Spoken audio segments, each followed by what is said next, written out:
ঘরে বসে কবর জিয়ারত করা যায় কিনা মহিলাদের জন্য? করা গেলে এটার হুকুম কি? জিয়ারত মানে সাক্ষাৎ। জিয়ারত মানে কি ভাই?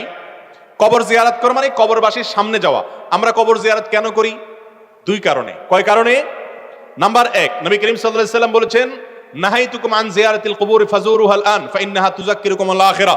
এক সময় তোমাদেরকে কবর জিয়ারত করতে নিষেধ করা হয়েছিল, এখন পারমিশন দেওয়া হয়েছে তোমরা কবর জিয়ারত করো। কেন? কারণ কবর জিয়ারত করলে আখিরাতের কথা স্মরণ হয়। কবর জিয়ারত করলে কি হয় ভাই? আখিরাতের কথা স্মরণ হয়, আল্লাহর কথা স্মরণ হয়, সেজন্য কবর জিয়ারত করতে হয়। ওখানে গেলে মরণের কথা মনে হয় যে আমাকেও আসতে হবে, নিজের লাভ। আর আরেকটা উদ্দেশ্য হলো কবরবাসীকে সালাম দেওয়া, তাদের জন্য শান্তির দোয়া করা। সালামুন আলাইকুম দারা কওমুল মুমিনিন, কবরবাসীরা তোমাদের প্রতি শান্তি বর্ষিত হোক, তাদের সাথে সাক্ষাৎ করা। তো এটা ঘরে বসে হয় না। মহিলারা ঘরে বসে দোয়া করতে পারেন মুর্দার জন্য, মুর্দার জন্য দোয়া করতে পারেন, অথবা কবরস্থানের ওয়ালের পাশ দিয়ে গেলেন তখনও তারা সালাম পেশ করতে পারেন। কবরস্থানে তারা গিয়ে জিয়ারত করবেন কিনা এটা নিয়ে ফুকাহাদের মধ্যে মতপার্থক্য আছে। হাদিসে আসছে লানাল্লাহু যাওয়ারাতিল কুবুর, এই হাদিসের ভিত্তিতে অনেক উলামায়ে কেরাম এটাকে মাকরুহ বলেছেন, অনেকে আর একটু কঠোরভাবে নিষেধ করেছেন, আবার অনেকে জায়েজও বলেছেন। তবে ঘরে বসে জিয়ারত করার কোনো সুযোগ নাই।